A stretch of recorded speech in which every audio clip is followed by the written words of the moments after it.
This is Terry Howe from the Talkback Fans Podcast, and you're listening to the Barbecue Central Show with the incomparable host, Greg Rempe. Start the game! Let's go! We'll do it live. Okay. Well, do it live! I'll write it and we'll do it live! So to get that perfect barbecue, you use wood. Are you sure it's safe? Whatever. We put the lighter fluid on, strike the match, and... Oh! Should we call the fire department? That might be a good idea.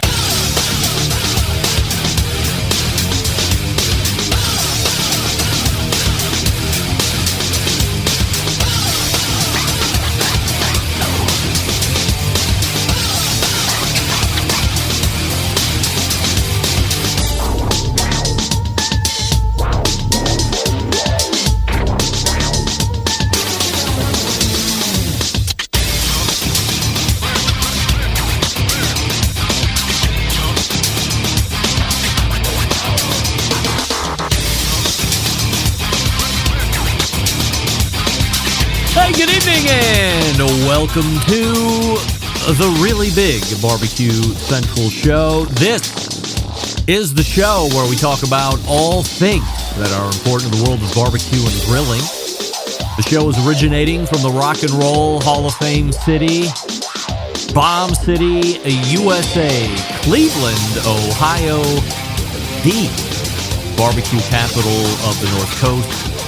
I'm your program host, Greg Rempe. Happy to have you aboard here on your Tuesday evenings, a live fire fun and frivolity show. If you would like to get in contact with the show this evening, or you would like to follow the show during off-show hours, here's how you do all that. You can get in touch with the show by sending an email to Greg at bbqcentralshow.com. Follow us on all the social media channels at BBQ Central Show. And be sure to subscribe to the show podcast feed on your favorite podcast platform. Anything else you want to find out about the show can be found at the main website, thebbqcentralshow.com. And here's what's happening in case you can get the newsletter coming up in about 12 minutes from now. Joining me on location and on vacation, the creator of the Barbecue Lab and quarterly guest here in 2025, David Gafford, who I believe is trotting through Las Vegas, if I'm not mistaken. At least the background beckoned to such a thing, and I appreciate David. A Herculean effort has been put in by David to actually appear on this show on time this Tuesday, which I certainly appreciate, above and beyond, to say the least.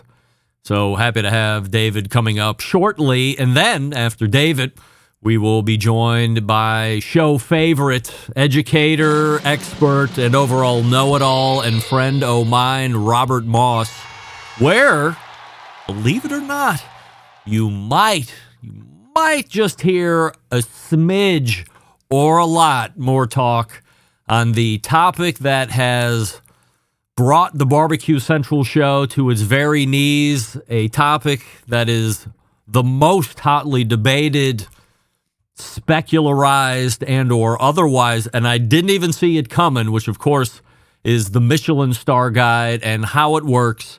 And we have new topics to talk about in relation to the Michelin Star Guide that you're not going to want to miss. We also have some follow-up on James Beard Award finalists and nominees. So stay tuned for a Robert Moss 35 past the first hour. That will bring a close to the first hour. We will then move to the second hour. And last week, we had Tennessee embedded correspondent and owner of Blinky's Offset Barbecue Pit, Matt Osmond, talk about the rib contest that he took part in out at the Owl's Nest Barbecue Supply Store in Ooltewah, Tennessee, or Ooltewah, Tennessee, depending on who you're talking to and or how that person is announcing the name to you, depending on if they really like you or not, from what I understand. And he talked about how it took him, he left his house late. And then we talked about, was he self-sabotaging? And then he was cooking on illegal fuel because people were complaining about it. And then people were saying he was a ringer and all this other stuff. And some other things as well. Matt speculating. Matt speculating think that's 2 words in the opening segment that I've made up. The first one I knew about. That one was a mistake. So Matt's speculating on a lot of things, and I thought, you know what? What would be better than to back Matt up than with a visit from the guy that actually put it on, the creator of the Owl's Nest Barbecue Supply show and the proprietor of the Owl's Nest Barbecue Supply store and the historic Steve Ray's Midnight Oil Service Shop in Ooltewah, Tennessee. The proverbial mayor of Ooltewah, Steve Ray, will join us 14 past the first hour, where we will let Steve answer to all of the speculation that Matt has laid at the feet and at the feet of the contest that was held now a couple weeks ago. And we'll get Steve answers, and we'll talk about if there was a thought of railroading Matt, get him banned or disqualified from the cooking event, if the rules were as spelled out and as specific as Steve says they were and Matt says they weren't. Lots of things to follow up on. And then we'll talk to Steve about how the store is actually operating here in 2025 and what he feels tariffs might do to Owl's Nest Barbecue Supply and the associated pricing, depending on what you're looking to buy out of that store. So that's what's happening here tonight. David Gafford and Robert Moss, hour number 1, and Steve Ray, and hour number 2. We might not go all the way to 11 p.m., which would be fine by me, because in successive weeks, I will be rolling back to the Lone Star State of Texas, except this time it's not Houston. It is Dallas-Fort Worth, where we land, and then we go north and west to the PDI and Upfit Center of Ohio, Peterbilt. By the way, for those of you that are wondering from last week, still cancer-free for my wife. We go back to Houston 3 months from now, beginning of July, where we hope to get the 2-year announcement of cancer-free scans, and then a lot of great things happen as far as recurrence odds with this particular type of cancer that she has. So looking forward to getting back down to Houston and celebrating in good fashion with a 2-year clean scan. We'll keep you updated as things progress. Don't forget, you can follow me socially on Instagram and Twitter and TikTok, Snapchat, LinkedIn, all with the handle at BBQ Central Show. And we say good evening to those of you watching tonight through one of the video streaming platforms. You can go to facebook.com/BBQ Central Show. You can also watch on twitter.com/BBQ Central Show, or you can watch on YouTube, which is youtube.com/@BBQ Central Show, where we have a new YouTube poll question of the week, and I'm asking everybody this, including all guests. Should Greg and Sam, the cooking guys, start a completely separate podcast where they talk about general stuff? And currently, 56% of you are saying no, you should not do that. Results of the poll from last week, where I was asking, do you personally know the mayor of any town? 48% of you saying yes, but 52% of you saying no. And we start here tonight. It's what no one wants to talk about in this industry, or perhaps even any industry, but it has to be something that we not only mention here tonight, but continue to cover and monitor as 2025 wears on. And by the way, 2025 rapidly coming to a close. And this is the topic of tariffs and how they are going to affect consumer pricing on cookers.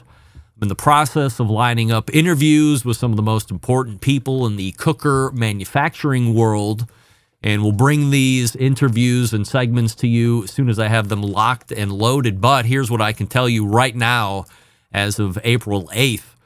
I'm seeing signs that are being placed in facilities like Ace Hardware in Cincinnati and things that say, hey, if you're in the market for a Weber, get it now, because starting May 1st, pricing will increase anywhere from 10 to 20%. So for you math majors out there, for every $100 that you're spending on a grill, you can tack on an extra 10 to 20 bucks per 100.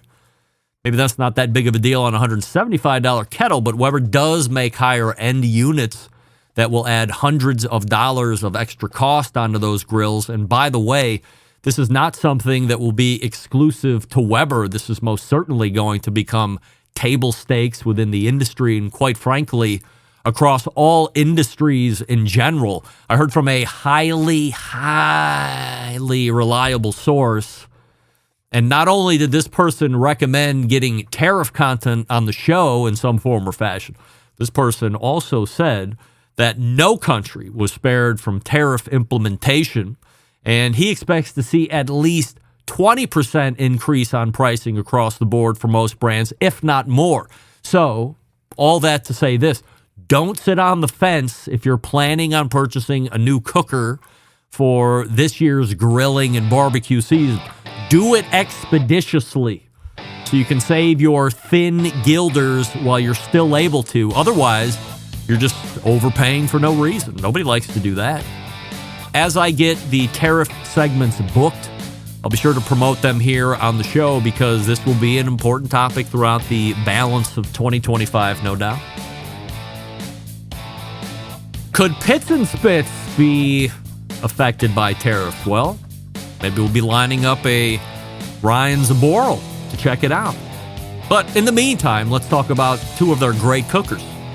We kick it off with the Pits and Spits griddle, the gas griddle combining the power of a traditional grill with the versatility of a flat-top griddle. Engineered with precision, crafted from top-quality materials, this versatile griddle is set to revolutionize your outdoor cooking experience. Constructed of 304 marine-grade stainless steel, a fully welded design, the griddle comes with 4 burners to accurately manage your heat zones and get blistering hot with 80,000 BTUs. Made with the Pits and Spits signature quality, the griddle is designed to last for generations. Now, for those of you building your ultimate outdoor kitchen, you have to check out the built-in pellet grill, designed for discerning grill masters who demand top-tier performance. The grill, the centerpiece of any serious outdoor kitchen, from low and slow smoking to high heat searing. This grill can handle it all: brisket and ribs and pizzas and veggies. Pretty much you name it, and the grill can cook it. With the Pits and Spits legendary craftsmanship, you can be confident it's built to last. With stainless steel construction and a design that's as reliable as it is versatile. So if you're ready to take your cooking to the next level, head on over to the website pitsandspits.com/BBQ Central. That's pitsandspits.com/BBQ Central. And use promo code BBQ Central for a free spice pack with orders over $500 or more. Once again, the website, Pits and Spits, all spelled out with a double T on the Pits and Spits /BBQ Central, and then promo code BBQ Central for a free spice pack. All right, we're back with David Gafford from the Barbecue Lab. Right after this, stick around, be right back. You're listening to the Barbecue Central Show.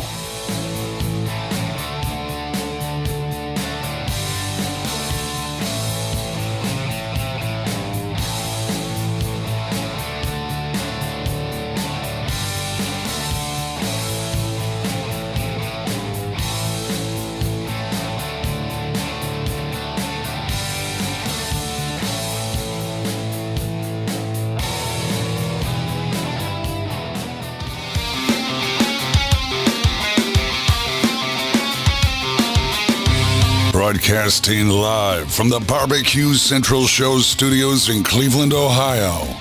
You're listening to the Barbecue Central Show. Once again, here's your host, Greg Rempe. All right, welcome back. This portion of the show being brought to you by Fireboard. Makers of the Fireboard 2, Fireboard Pro, Fireboard Spark, Fireboard Beacon, and the wireless Fireboard Pulse. When you use the Fireboard app, you have total access to all devices anywhere in the world.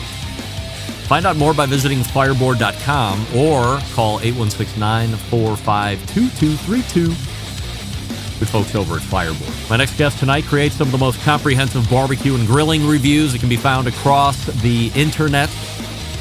Making his second appearance here in 2025, we have a range of topics that we are going to be talking about here this evening, not the least of which is that David is on vacation and has somehow carved out time for this show, which I certainly appreciate. It is the aforementioned Dave Gafford from the Barbecue Lab. David, appreciate you making time, as I had mentioned before, on a barbecue road trip. You're in Vegas, I believe you said, so doing this is absolutely fabulous. We have a YouTube poll question of the week that we're asking everybody, including all guests, and I'm asking everybody tonight. Should Greg and Sam, the cooking guys, start a completely separate podcast where they talk about general stuff? Yes or no? I would totally listen to that podcast. I think you should call it Tangents. It should just be Tangents. Nothing but Tangents from Greg and Sam. Currently, it's a 50-50 split from the YouTube voting public, and that's where I love the percentages to be, right at the 50-50 delta. So now, fortuitously, I have been getting a not large, but somewhat of a decent-sized handful of emails that have been asking me about the Ninja FlexFire cooker. I believe that's what it's called. So David has had his hands on the FlexFire for some time now. So why not lead off this segment here tonight, talking a little bit now for fans of the show. If you go, I think, all the way back to June, I got a secret screenshot photo of what ended up being this, and we were only left to speculate on if it was going to be a full-size unit or if it was going to be a portable-size unit or whatever. And lo and behold, it becomes, I guess, what is in essence a full-size Ninja FlexFire. So for the folks that don't know, David, a little background on the cooker and then how you have found your experience using it. Yeah, so I got the Flex Flame probably, I'm guessing, 3 months ago. Really, I wasn't sure what to make of it the first time I saw it. I mean, Ninja's known for making multifunctional cookers in all different varieties of cooking. So the first time I saw that, I looked at it and I went, well, it looks like a gas grill. But I called it the gas grill that has a Geordie LaForge looking, visor from Star Trek on the side. And the first time I saw it, I went, I don't even know what that thing is. When you look at it, it's going to show you that there's a fan on the inside that's going to give you that circulatory heat that is really fascinating in a grill. It's probably the largest fan I've ever seen in a grill, but we're talking about a gas grill that has a pellet ability to be able to smoke low and slow, but it's very, very small pellets. Pellets aren't fuel, so it's an interesting cooker. If we look at the smoking aspect of this grill, which to me seems to be somewhat akin to what that indoor barbecue pit that GE had come out with, I believe, a year ago at that CES show. So you're dumping pellets into the cooker, and as you said, it's not a heat or fuel source necessarily. It's just there for wood smoke. Is it potentially too pungent or overpowering? How do you find the smoke to perfume whatever protein you're cooking?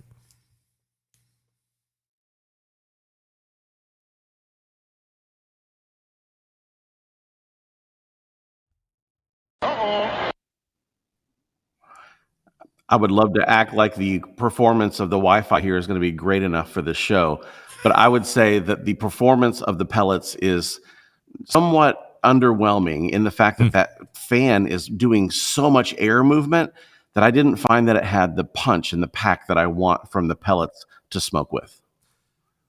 Is it doing its job as far as circulating the air? So when I hear about circulating or convection, I'm also thinking that this is a device that might be cooking stuff in a much quicker fashion than a normal grill would. Do you find that food is cooking quicker? Yes, I do. I find that food cooks much faster than you would on a standard pellet grill or a standard gas grill. So yes, much, much faster. I'd say at least 25% or more. Do you have a price point on it? I mean, I think it was $9.99 was what they were listing it for. Do you like that price point?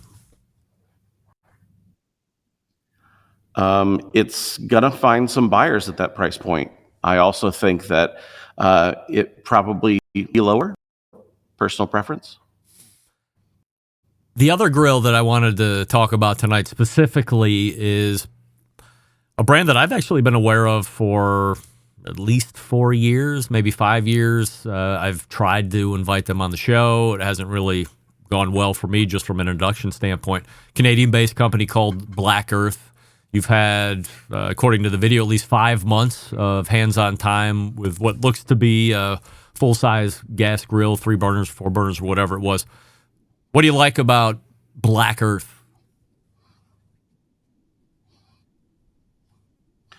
I like that Black Earth is creating some of the heaviest grills I've seen at point in the market. Of course, they're Canadian made. They're going to be fighting some of the tariff issues that we have going on here in America right now. But we're talking about grills that would last decades as opposed to 3 to 5 years. And that, to me, is something worth really noticing. What did you like best about it from a performance standpoint? Or perhaps a better question would be, what are you comparing it to that Americans would be accustomed to brand-wise? I've actually cooked on 2 Black Earth products. One is a grill and griddle combo. It's a propane grill and griddle. I really like that one. I've also cooked on their community grill, which is a gigantic 8-burner gas grill with an 80-pound pellet hopper, 2 different hoppers, 2 different burn cups. And their stuff is robust, to say the least. I mean, I would really compare it to the Lone Stars of the world, where your grills are going to weigh, 400, 600, 800 pounds, really massive. 304 stainless, this embossed texture on the outside to keep it from fingerprinting. Really, really nice stuff. But you don't see a lot of it here in America right now because they're not retail. They're really only direct to consumer. And that's one of the reasons that they came on our channel, just to get an introduction to everybody who's out there. I don't know what conversations you've had with Black Earth, but aside from what we're dealing with right now from a tariff war, outside of that, have they expressed any thought to you that they would like to get into some kind of distribution here in the States or set up some kind of dealer network? What's the growth into the States here? I think their growth into the States right now is a lot of their stuff is handmade. It's a very small organization. And I say small in the fact that when you compare it to the Webers and the Traegers of the world, they're still making them in Canada. And they don't make them until you order them. So they may have, 2, 4, 6 grills around, but that's about it. They're not inventorying and stocking a whole bunch. So if you have a change or any kind of a customization, they make it right there before they make it for you.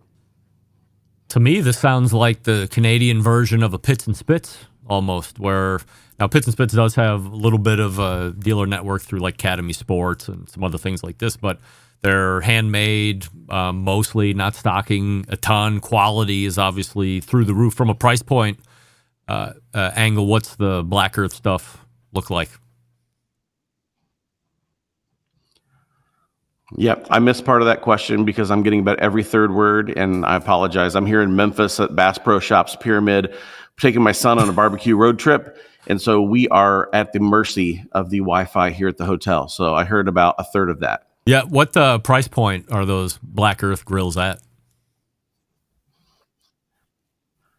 I think their price point for what they're making is accurate. I mean, I got a lot. Hey, that's way out of my price point. Well, that's okay. It probably is out of your price point. But the way that they're making these things, I mean, these are massive grills that come in fully assembled on a pallet that you're going to be able to have in your driveway or in your patio for 15 years. So their price points are anywhere from, I think there's low 1200s all the way up to $12,000 grills. Wow. Certainly an investment, but sounds like, as you said, they could be around for decades, generations, depending on how you care for them. So if it's a brand you're not familiar with, definitely want to check it out. Black Earth is the name of the company we were talking about. One of the other things that you've done recently on the YouTube channel was do the grills under $400. And while I might look at this and some of my fans might look at this and go, oh, a gas grill under $400. Like, I know how good that's going to be. It's going to be suck or worse. So it's like trying to figure out who the dumbest person in a room full of dummies is. Who wins in a battle of gas grills that are at $400 or under? I mean, that was That was a fascinating test for us. We went out and we purchased all 3 grills that we tested under $400 from a local big box store. And they were all relatively similar, but the things that were different are the things that might matter to somebody. The side shelves on some of them were pretty flimsy. The burners on some of them didn't have the power that the others did. And you'll find that maybe the mobility of them is compromised in comparison to what you might find for hundreds of dollars more. But if your budget is a strict $400, there are grills out there that you can get, but just don't expect them to last, longer than 3 or 5 years. It's just not what they're designed for. I think that's really the thing that I'd probably try to communicate to people who are looking at that price point, is just be prepared that they're going to need replaced in that 3 to 5 year window. And that's really the planned obsolescence design that they're looking after there. Do you know if all these grills are could they possibly be being made by the same manufacturer for different brands?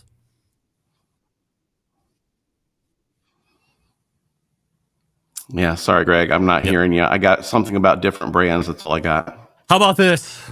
I thank you for suffering through the internet instability and taking time on your vacation. I'm turning you loose so you can go gamble the fortune away, and we can pick it up in a couple weeks. Thank you, Greg. Appreciate it, and I look forward to it. All right, sounds good. There he is, David Gafford right there. We said up front, look, the internet connection in his room was horrible. That was markedly better, and that wasn't even that good. And we said, hey, if it's going to be bad, we're not just going to chase it down to the very end. We'll call it a day, and that'll be that. So appreciate him at least running about 6-7 minutes. A lot of good information there. A little bit of lag between me stopping talking and him starting to answer, but I think we got some good stuff out of there. We'll revisit there in a couple weeks as we rebook Dave as he comes off of vacation. But again, appreciate the time that he gave on vacation, no less. So it's back out, and we'll chase down a Robert Moss when we get back. Before we do that, let's talk about Primo Grills. What do we love about ceramic cookers? We love that they're fuel efficient. We love that you can achieve low and slow temperatures for traditional barbecue meats. We love that you can get rip-roaring hot for the high-temperature grilling of steaks and other thin cuts, but what's missing in the everyday lineup of ceramic cookers? The real ability to do true two-zone cooking. Two-zone cooking is very important for both professional and backyard cooks alike. It's the best way to manage a fire and cook with confidence. However, getting a two-zone fire in a round ceramic cooker is not very realistic. Why? Because it's round. And a Primo grill in the game-changing oval design, the shape gives you the ability to execute the two-zone setup that you desire. However, it also gives you the other ceramic grill benefits as well. So when you break it down, there's more than 60 different ways to configure the Primo cooker, so you're only limited by your culinary imagination. Lots of accessories, lots of new revamps that have been done on the Primo. Top stack, bottom slider, or air intake. Of course, you have the Primo Grill rotisserie. Turn out great food, including everybody's favorite chicken with ease. Go online to primogrill.com and check out all the accessories there, or visit your local Primo dealer and pick one up there. We also have the pizza grill accessory if you're into those high-heat pizzas, Neapolitan-style pies, if you will. Here's the bottom line. Best ceramics in the biz. Yes, patented technology. Yes, true two-zone cooking capabilities and multiple sizes of ovals. Oh, yes, of course. But only sold through dealers. So go to primogrill.com, find a dealer near you, and then visit in person. Find the Primo oval that best fits your needs, and away you go. primogrill.com. Follow them on Facebook and Instagram as well. Also, the company sells Broil Master gas grills if you're in the market for a gas grill. Don't shit on a gas grill. I like gas grills. I'd love a Broil Master. Nick, how about a Broil Master? I'm in the market. All right, we're back with Robert Moss right after this. Stick around. We'll be right back. You're listening to the Barbecue Central Show.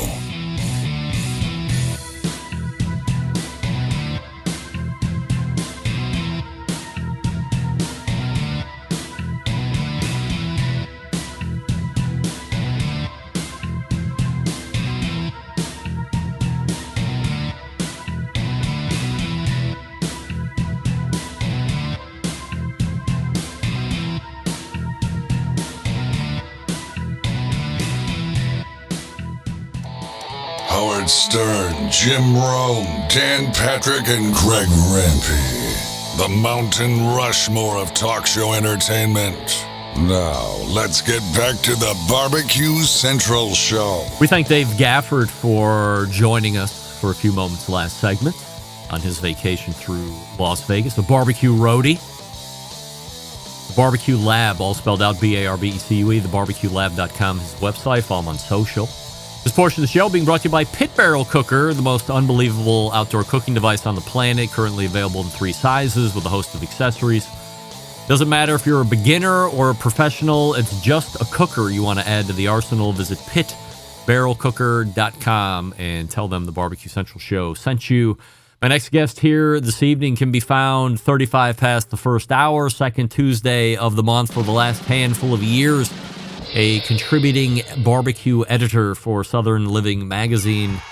It's our pal, Robert Moss. Robert, appreciate you joining me here this evening, as always. We have a YouTube poll question of the week that we're asking everybody, including all guests.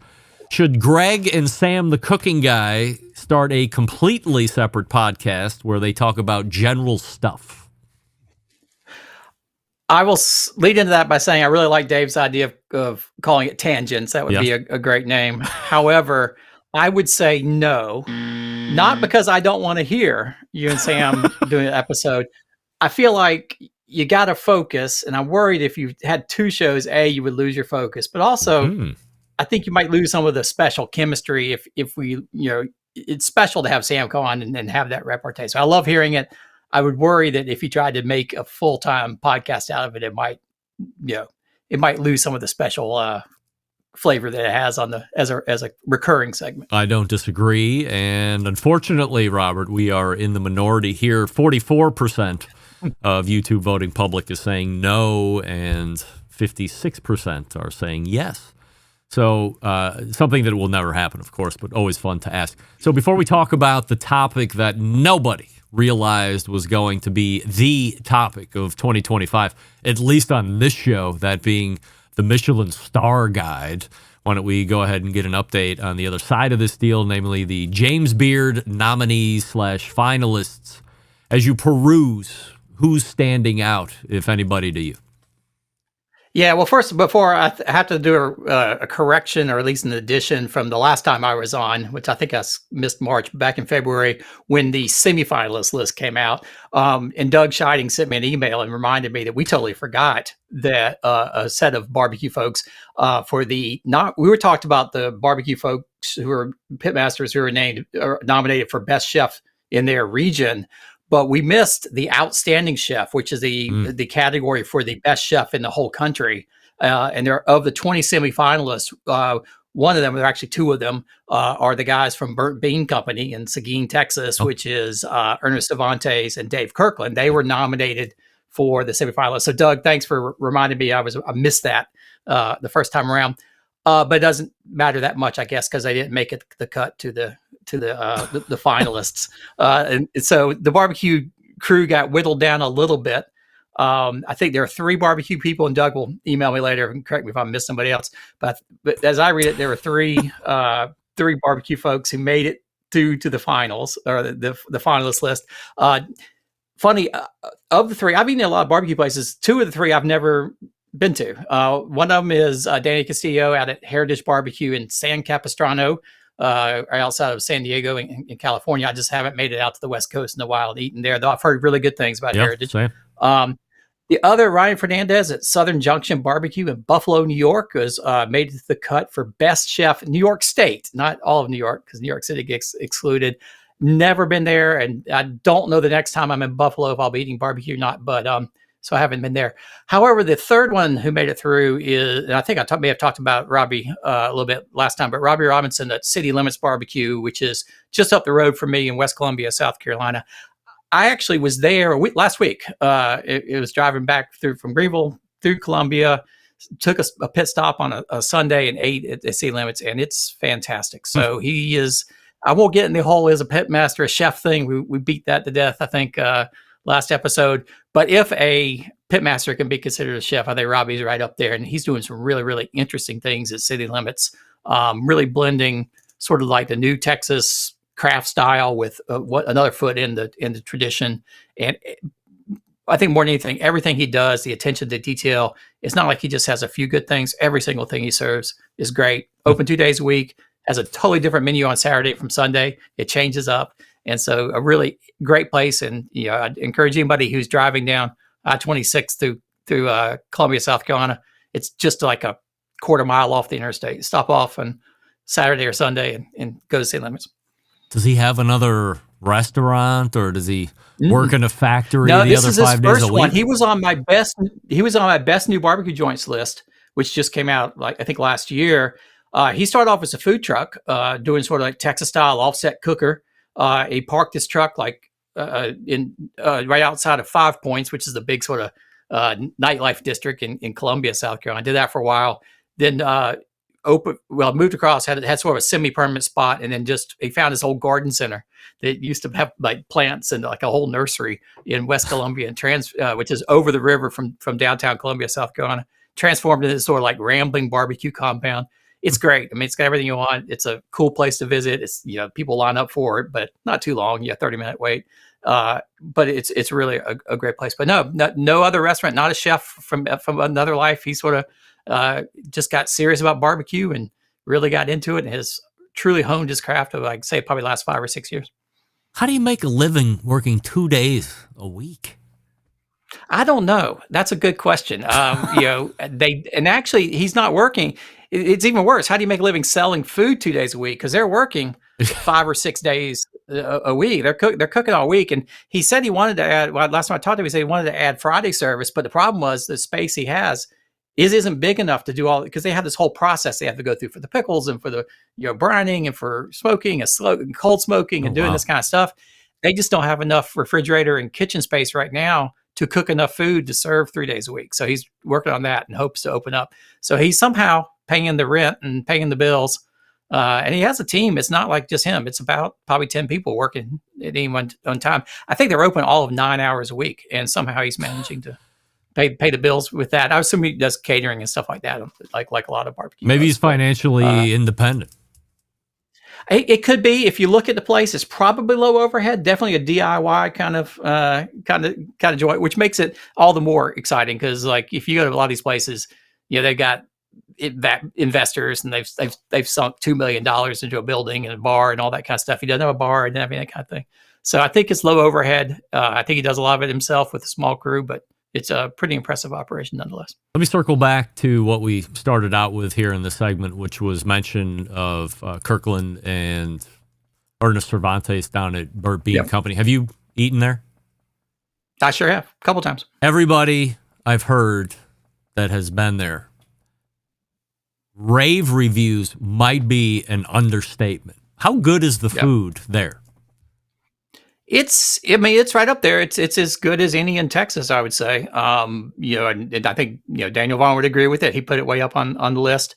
I think it's a lot like, it's sort of in that same vein as Goldie's, which is, and sort of like what I was talking about the Robbie, everything is good. Like, it put attention into every single thing. And it's a really impressive experience when you go in. It's not like you get, really great brisket, but then it's just some pickles and stuff on the side. Everything is delicious. I still remember the pork steak I had there, and I love pork steak, and it's about 2 inches thick and just one of the best things I've ever eaten. So it is really consistently good, which I think why they get up on everybody's list. Let's go ahead and re-enter the topic that has become 2025's biggest talking point on the show, the Michelin Star Guide. But it's not the same old conversation, because Daniel Vaughn told me, people like you, it's always funny when people like you find out about how the Michelin Star Guide works. I mean, heaven forbid I'm naive and think everybody's honest, but we have some new stuff here to talk about. Barbecue Central Show exclusive news update. All right, Greg Rempe reporting to the breaking news desk here in Cleveland, Ohio. Not breaking necessarily, but breaking necessarily. And filing this report from South Carolina is our pal Robert Moss. Oh, you want me to break the news? Sure. Okay. So there will be coming soon, I think later this year, a new Michelin guide on the scene. Which city might it be, you might ask? Which state might it be, you might ask? Well, it's none of those. It's the Michelin guide to the American South. The South. The South. All right. The South has finally arrived. The South, people are realizing there are great restaurants somewhere in the South. Yes. And Michelin's going to track them down and tell you all about it. So they're getting a little bit up in my territory, if you will. Let's start at the most important question. How is Michelin Star Guide defining the South. Okay, so you gave me grief for Missouri and Maryland. They are not in the South in the Michelin's definition, so you'll be happy to know that. However, there's only 7 states in their definition of the South. Right. Florida and Texas are not included. Right. They already have their Michelin guide, though, if you Yes, recall. that's At least some of Florida and some of Texas, a few cities in there. So it's actually 7 states, 6 new ones, and then everything's weird about this whole announcement, but it's 7 southern states. And it sort of goes from New Orleans or Louisiana over to the Carolinas, and so it is. If I get it, it's Louisiana, Alabama, Mississippi, Tennessee, and then North and South Carolina. And then they say, and the pre-existing Atlanta guide. So apparently Atlanta is not going to have a guide this year. It's going to get tucked into the American South. So I don't know if there's a refund situation involved for Atlanta or if their money ran out and they had to re-up, along with these other states. But yeah, it's going to cover 7 different states. But I don't know if Savannah gets counted because it's a pre-existing Atlanta. So Savannah, Georgia, they have some great restaurants. Will they get in? We don't know. It doesn't say Georgia, so it's a little bit unclear from the announcement that came out. Virginia is left off the southern list. Isn't that the state? Virginia that is not on South? the list. Yeah, according to me. Kentucky's not on the list. Not the South. Arkansas not on the list. I don't know if you can argue about the Mid-South and if Arkansas is in there, but no West Virginia. It's sort of that everything between Florida. Yeah, so and the Carolinas. I think this isn't a topographical conversation, but I think if the state borders Ohio, it's not the South. Like Indiana is not the South, Michigan is not the South, West Virginia not the South, Kentucky not the South, but Virginia, I think to me is scream South. Arkansas, I agree, would be, while it is a little bit more central, that does seem South to me. But but does it really matter? Because as we talked about last time, it's not like Michelin went out and said, what great region of the United States is underserved and unrecovered that we need to go explore. There may be a reason why they picked these states. Yeah. And, as I think you last time, spoiler alert, some money changed hands and it wasn't just the South hasn't arrived per se as a culinary destination. So any idea what kind of financial agreements been struck between whatever the South is and Michelin Star?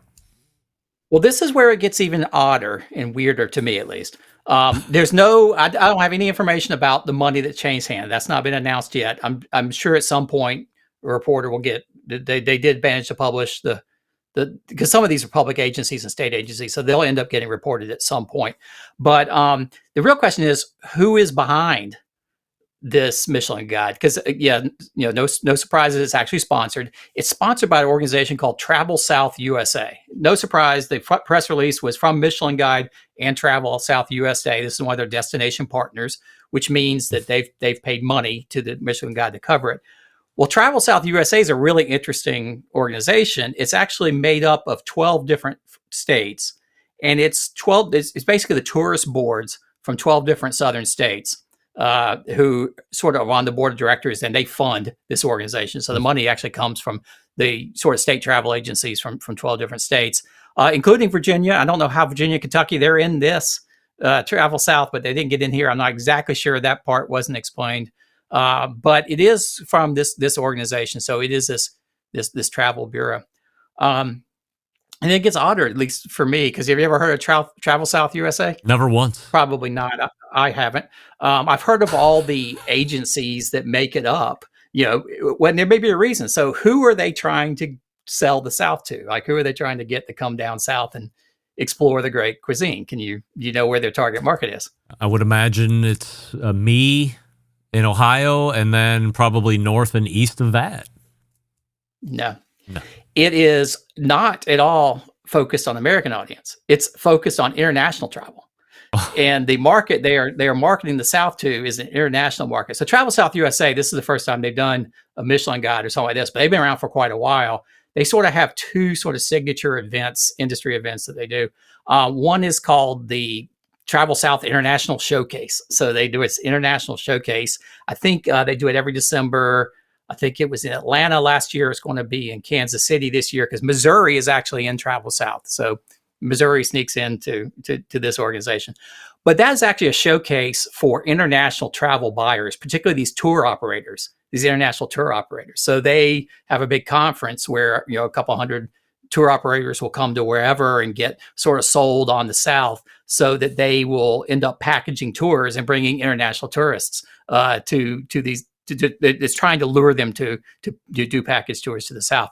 Their other big showcase is something called Global Week, which they, I think, just finished up in Louisville, Kentucky, I think it was last week. That is actually more for PR professionals. And the whole idea there is this is a conference that gets together PR folks and sales managers from, any kind of hospitality related industry. And they bring in a whole bunch of journalists, and it's international focused journalists. So it's journalists not writing for, the newspaper in Cleveland or for, magazines in the U.S. It's really for international focused journalists are writing for overseas publications or for international publications aimed at international visitors and trying to get them to come visit the South and build tourism there. So it's sort of odd that they're selling the South. I don't think so much to Americans to try to get Ohioans to hop in the car and drive down to Atlanta or whatever to eat, but really trying to get tour operators and like journalists overseas to write about the great restaurants and the great food in the South and get everybody here. Is there a lot of money to be had from international tourism in the South? Yes, yeah. Apparently so. I mean, if you look at the budgets, I looked it up. It's a nonprofit organization, so you can actually go look up the budgets. I don't have it in front of me, but they are a multi-million-dollar a year budget. That's just the travel. This is just a promotion. This is what they're spending to get these tours here. They have some numbers in their materials, like about what the travel the travel spend is, if you will. I'm trying to see if I have in the numbers in front of me. I could pull up, but it's really billions of dollars that they're estimating are being spent from tourists overseas. We'll see how that changes in 2025. I don't think they're predicting this probably when they signed the contract for Michelin, all the international drama we have going on. But the leading spend, according to this one of the materials, is like Canada, UK, China, oddly enough, would be the third largest, in Germany, India, South Korea. So there are lots and lots of tour companies, tour operators who are bringing the big tours over to the U.S. and taking them through these southern cities and orchestrating events and all that kind of stuff. Does the Michelin Star Guide really increase people's desire to come to the South versus just having this board say, "Hey, we got really great places to eat. Trust us"? I have no idea. I think it's sort of weird to me that it makes sense. Like Atlanta, if you get the Michelin Guide to Atlanta, now you're saying, "Come to Atlanta. We have all these great restaurants." And then you go Texas. Now you got 5 cities in Texas.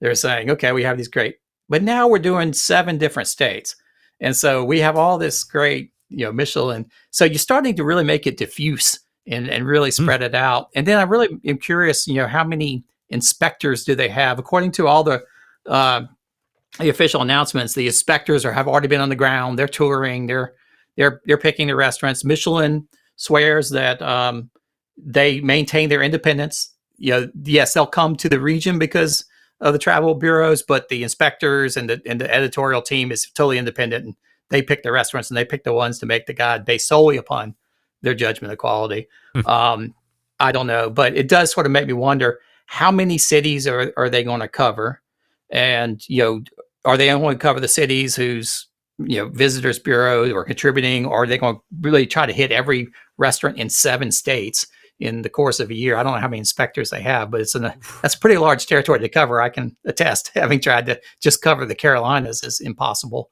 for 2 or 3 people. So it's a hard task. So we'll see what happens. I'm a little skeptical that this is going to suddenly put the South on the culinary map. Whether it gets a bunch of tours here, it may not come. I don't know. We'll find out. Isn't the South on the culinary map already? When I talk to people I thought about it was. Southern cooking, everybody loves it. it. Yeah, we had our moment like 20 years ago when I first started writing about food here in South Carolina, and everybody was, Johnny Apple came down from the New York Times in 2006 and wrote about Charleston and how great it was, and then suddenly everybody was eating shrimp and grits, and then bacon and bourbon and all that. But I think we sort of lived through all that, so it does seem a little late to the party in terms of the vogue of the South. But again, I don't think the target market is foodies in the U.S. I think it's the international travelers who. I don't know how they pick where they're going to go, but maybe they'll decide that Louisville, Kentucky's actually won't be Kentucky because that won't be the guide. Maybe they'll decide Nashville is the place they need to go to for great dining. How much was the spend that Texas did? I know like the state spent X amount, and then the five cities. It was a couple $1 million over 5 years. I think each city put up a couple $100,000 per year, but it adds up to well into the seven figures over a 5-year spend. So it would be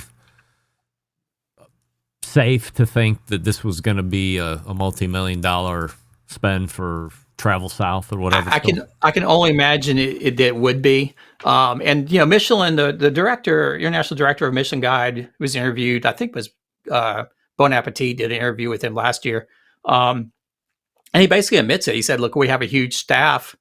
We have salary expenses, we have travel expenses. We have. I think he talked about we have a larger staff than many newspapers, and so we have to cover these expenses." And so he's sort of unapologetic, I think, about the fact that they're charging for it. The claims that they're independent, but they're shelling out a couple $1 million a year probably. Think about what it costs to hire 25 people full time, and or I think I read the number somewhere. They have about 25 inspectors. And then send them traveling all over. And, that's a pretty big budget. You think that guy would do this show?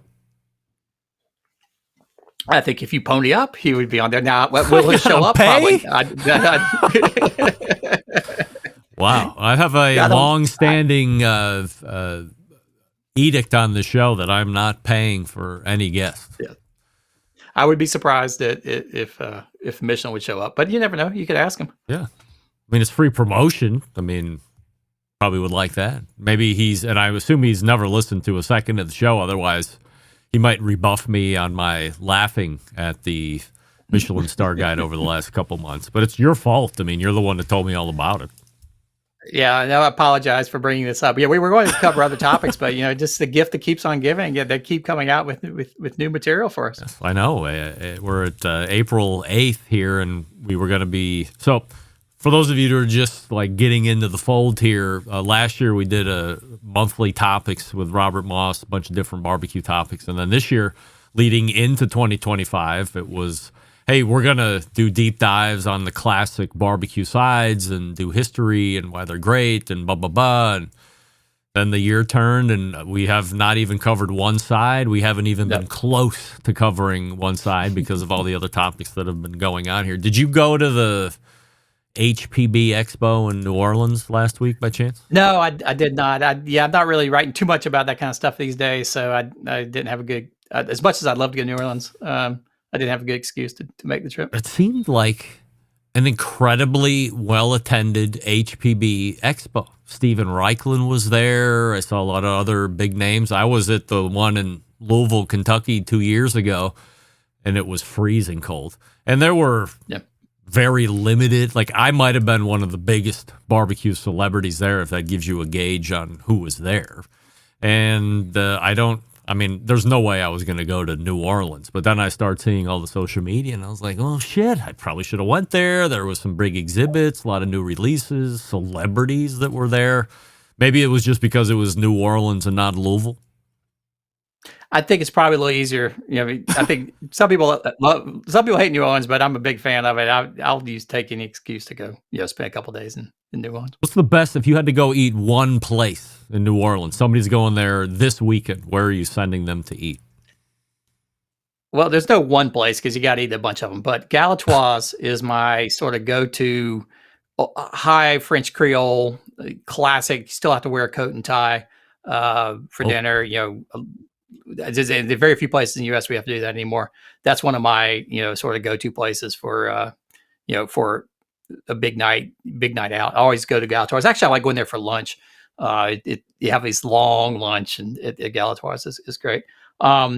Commander's Palace is probably a close second to Galatoire's for sort of the high end. I love Mother's, which is a wonderful po' boy and red bean and rice kind of place. Get the Debris po' boy, which is a roast beef po' boy sandwich, and that's wonderful. And there's just many other fine places, but that's probably my two sort of go-to picks every time I'm there. Once again, he has done it. He has given you content that you can't possibly imagine you were going to be getting on a show like this. It's Robert Moss. By the way, his website, robertfmoss.com. And you can find him here the second Tuesday of the month, 35 past the first hour. There is a really good chance that we might hit our very first side dish in May, but time will tell. In any event, Robert, always appreciate the time, and thanks for coming on. Yeah, sure thing. Thanks, Greg. Robert Moss right there. I mean, I'm putting percentages at right around 75% at this point that we might finally get to classic barbecue side dishes going deep on each on a single side item like slaw, beans, hush puppies, mac and cheese. We can cover the history. We'll do regional variations today, favorite version. That was all planned out. And then this damn Michelin star guide came out and it has monopolized my Robert Moss time each and every month. But we might have just crested to the other side of that. So we'll see how that goes. And I think I have caught up to the clock here after an abridged David Gafford, who it's a great picture. Like, this is a guy that has really put in the efforts. He's in Memphis, not Las Vegas, but Memphis, and he brought a whole traveling kit with him. He's ready to go. He's got the computer up on the roller case. He's got the microphone I/O there to the left. It's got the red top, and then he's got the big Shure SM7B broadcast quality microphone right there. So Dave giving all the efforts. There's no doubt about it. Appreciate that. All right, we are back to wrap up the first hour. So stick around, and we'll be right back.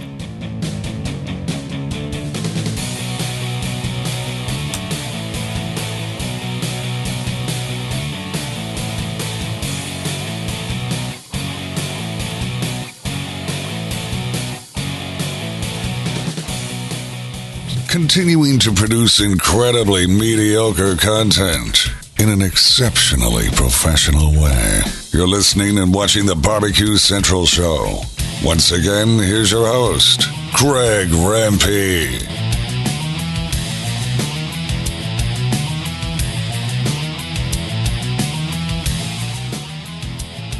Once again, we thank our pal Robert Moss. RobertFMoss.com, his website. By the way, I got an email from Amanda McAuliffe, daughter of Al McAuliffe, who was on the show, founder of McAuliffe Cigars, sponsor of the show. We're looking to book her in May. Schedule opens up in May. There's a big cigar association event coming up here shortly. I believe that's going to be in New Orleans as well. Usually it's in Vegas, but at least the last two have been. I am getting 2 boxes of new cigars, the McAuliffe A and the Herencia Habano. They will come in either Toro or Robusto. So if you are looking for additional McAuliffe samples, you've tried the color line, you'd like to find some other tasters of the other portfolio offerings, McAuliffe A is incredible, and the Herencia I have never had, but one of my coworkers had one a couple weeks ago. He said it was incredible. I believe he had the Herencia Maduro. I've requested the Habano. So, I should see those inside of a week, maybe a little bit longer. And if you are into trying out the McAuliffe cigars, shoot me an email. I'll send them out in my timely fashion. Also, McAuliffe Purple is being released at PCA, so we'll talk to Amanda about that when she comes on the show. All right, go ahead and refresh your libations. You're listening and watching the Barbecue Central show. We head to the second hour. Stick around. We'll be right back.